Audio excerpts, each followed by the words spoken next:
guys, Kevin, Muddy River Tactical. Thanks for joining us today. We're out here in January, a nice 40-degree afternoon, taking advantage of the weather and shooting some guns while we still can before it's supposed to snow here tomorrow. And as you can see, I got the Chiefs going, so they play Jacksonville tomorrow. So hopefully by the time this video airs, they'll still be in the playoffs, but we'll see how that goes.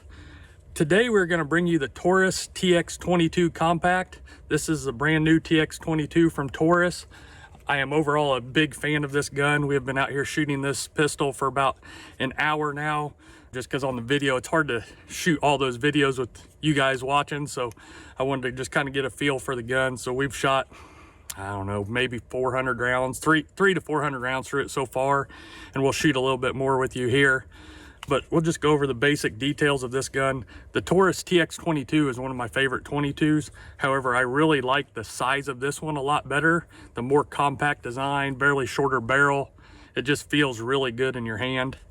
So overall, I'm a fan of that. This one has a 3.6-inch barrel and is like 1.25 inches wide, I believe, barely over 1 inch wide. So it's a fairly small and streamlined gun, but yet still gives you enough grip to really get a hold of, so it feels good in your hand.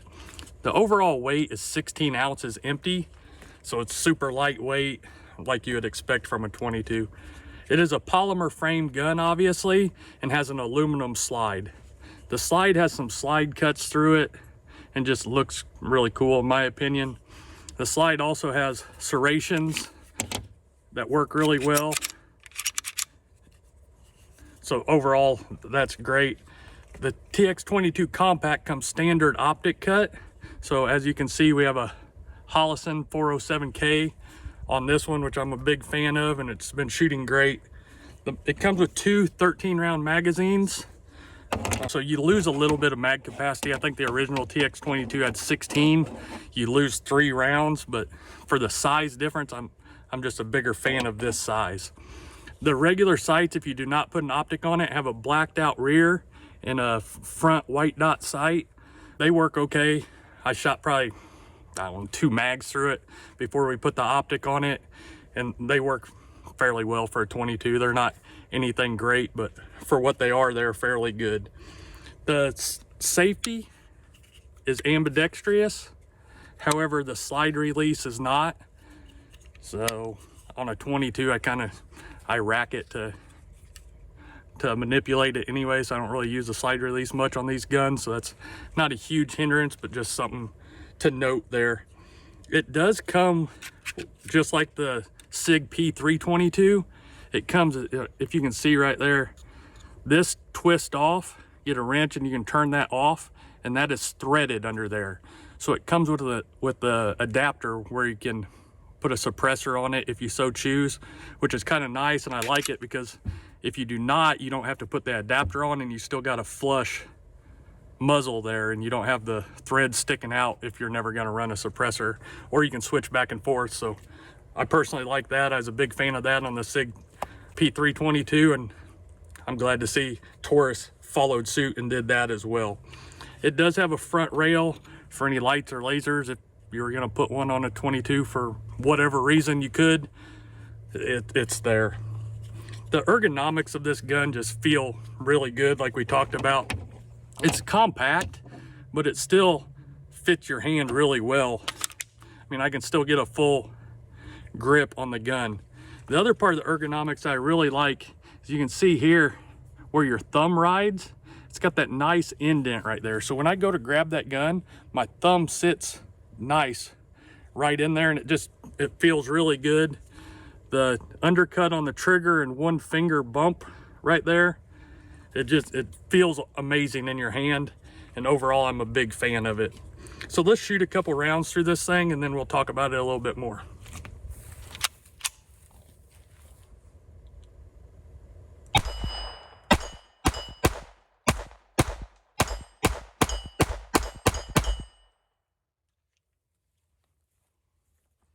Like I said, we've shot 300 or 400 rounds through it, and it's been just like that. We've shot it slow, we've shot it fast.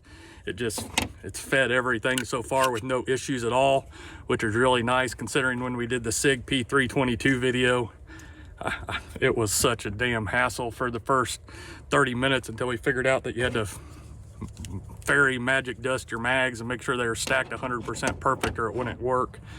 After that, I will say the SIG did work. However, it's just kind of a pain having to triple check your mags, because if your mags were not right in the SIG 322, they wouldn't feed. And I know 22s are going to be a little more issues per se. These we have not had any issues with. They've staggered fine. So I think that's a improvement to me, not having to worry about it. And that's not saying you'll never get one that doesn't stagger right and you'll have an issue. I mean, it is a 22, issues do happen, but out of all these rounds so far, we have not had any. The trigger on this gun, you can look here. I don't know if you can hear it, but the initial take up, it just feels a little crunchy, but then it gets to a wall right there and feels fine. And then the brake is actually pretty good, and the reset is super short, and the trigger pull is really good. So overall, I'm a fan of the trigger, other than that initial, I don't know, crunchy feel.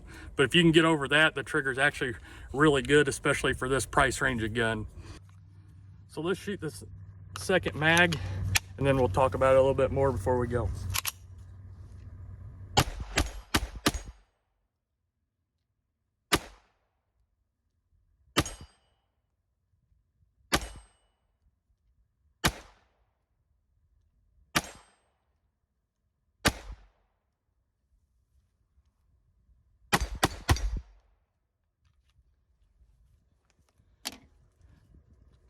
Overall, I can't complain. It's shot everything. We've shot all sorts of ammo through it.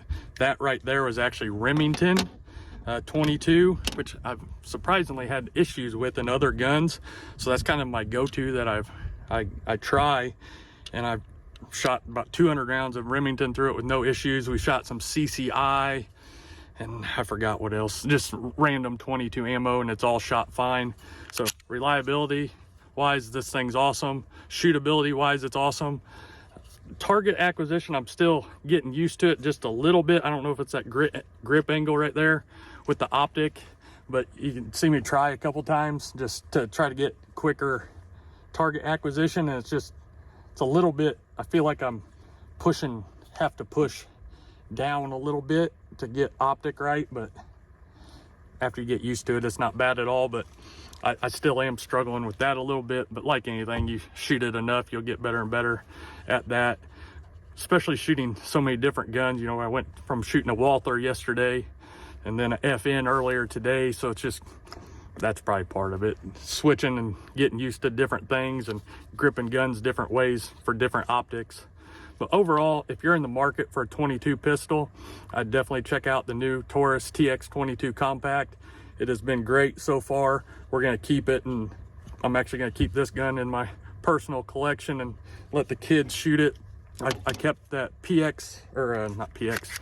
322 as well. So we'll see. I may end up getting rid of the SIG P322 and keeping this one for the kids. It fits their hand good, and if I don't have to worry about the mag issues, then that's a win for everybody. So overall, definitely go check one out, and if you're in the market for one, I don't think you'll go wrong, and you won't be disappointed you get one. And as always, if you need any holsters for this TX22 or any of your other firearms, check us out at muddyrivertactical.com. We can get you taken care of on all your holster needs. Thank you guys for joining us today, and until next time, keep practicing and always be prepared.